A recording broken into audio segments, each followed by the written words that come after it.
I never thought I'd be standing here, telling the father of my unborn child that he was going to be a daddy while he had another woman on his arm. But life has a way of throwing curveballs when you least expect them. What happened next would change everything. Sarah's hands trembled as she clutched the pregnancy test, the 2 pink lines that had appeared 5 minutes ago now burning into her memory. How would she tell Marcus? The billionaire tech mogul who had sworn their relationship was just casual? And how would she face the reality that she was now completely alone? Marcus Wellington III had everything, a Fortune 500 company, properties across 3 continents, and a reputation as Boston's most eligible bachelor. What he didn't have was the ability to commit. At least that's what Sarah thought until she saw him with Vanessa, the supermodel he'd been photographed with at every high-profile event for the past month. "We need to talk," Sarah texted him, her heart pounding against her ribs like a trapped bird. "My office." 3 p.m., came his curt reply. The elevator ride to the 87th floor of Wellington Tower felt like ascending to her own execution. Sarah had rehearsed what she would say 100 times, but nothing prepared her for seeing Marcus standing by the floor-to-ceiling windows, his arm around a woman who looked like she'd stepped off a magazine cover. "Marcus, Sarah stopped, her words catching in her throat. He turned, his steel-gray eyes showing a flicker of surprise before hardening again. "Sarah. This is Vanessa. My girlfriend." The word girlfriend hit Sarah like a physical blow. 6 months of secret dinners, passionate nights, and whispered promises, all while he was apparently building something real with someone else. "I'm pregnant," Sarah blurted out, her voice barely above a whisper. "We're having a baby. Will you take responsibility?" The silence that followed seemed to stretch for an eternity.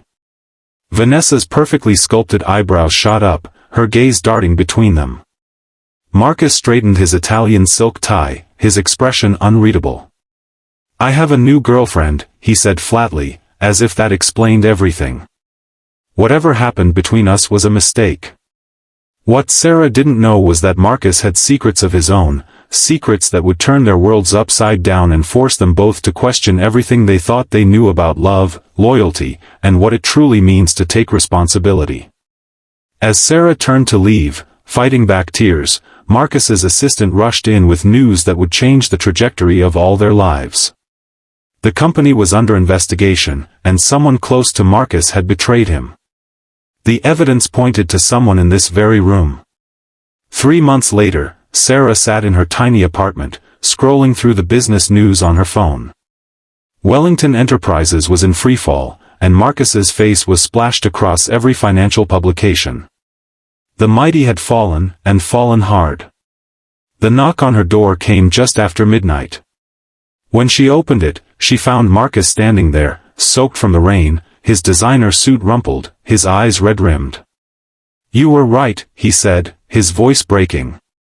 "I should have taken responsibility. Not just for the baby, but for everything." Sarah leaned against the doorframe, one hand protectively over her growing belly. "Why are you here, Marcus?" "Really?" "Because I lost everything," he admitted. "The company, my reputation, my so-called friends. And Vanessa? She was working for my competitors the whole time. She stole company secrets, planted evidence against me. And you think I care about any of that?" Sarah asked, her voice steady despite the storm of emotions inside her. "No," Marcus said, looking directly into her eyes for what felt like the first time. "I think you care about the truth. And the truth is, I was scared. Terrified of becoming my father, a man who had everything but gave nothing of himself to the people who mattered." He reached into his pocket and pulled out a small, worn photograph. "This was my mother, holding me the day I was born. My father took this picture, then left for a business meeting. He missed my first steps, my graduation, everything that mattered. I swore I'd never be like him, so I just avoided the possibility altogether." Sarah felt her resolve weakening. "Marcus. I'm not asking for forgiveness," he interrupted. I'm asking for a chance to be better than he was. Better than I've been. Not because I lost my company or my money, but because I almost lost something far more valuable, the chance to be a real father. The months that followed weren't easy. Marcus moved into a modest apartment nearby, attended every doctor's appointment, and slowly rebuilt his life from the ground up. Not as a billionaire, but as a man determined to earn back trust one day at a time. When their daughter Lily was born on a snowy December morning, Marcus held her with trembling hands, tears streaming down his face. "I promise you," he whispered to the tiny bundle in his arms, "I will never let anything come before you. Not money, not pride, not fear." Sarah watched from her hospital bed, her own eyes wet with tears. The journey had been painful, filled with betrayal and heartache, but also with growth and unexpected joy. 5 years later, as they watched Lily chase butterflies in the garden of their comfortable, though no longer extravagant, home, Marcus took Sarah's hand. "Thank you," he said simply. "For what?" "For giving me the chance to lose everything I thought I wanted, so I could find everything I actually needed. Life doesn't always give us what we expect, but sometimes it gives us exactly what we need. Sometimes the greatest responsibility isn't found in boardrooms or bank accounts, but in the small moments of showing up, day after day, for the people who matter most."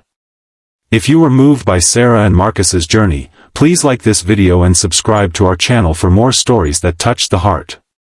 We'd love to know which country you're watching from. Drop it in the comments below.